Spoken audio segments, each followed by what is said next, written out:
or the audience. The next fascinating aspect from the rapport was that there were some abilities they genuinely didn't predict GPT-4 would have.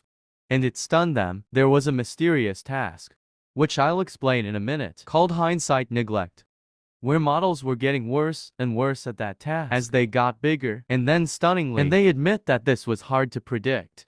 GPT-4 does much better. 100% accuracy. I dug deep into the literature, found the task, and tested it out. Essentially, it's about whether a model falls for hindsight bias, which is to say that sometimes there's a difference between how smart a decision is and how it actually works out. Earlier models were getting fooled with hindsight.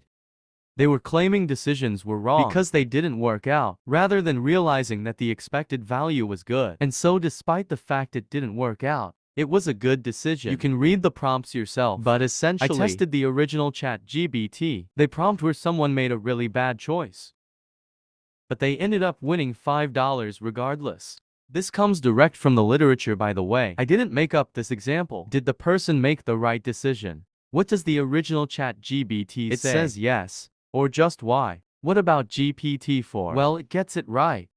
Not only does it say no, it wasn't the right decision, it gives the reasoning in terms of expected value.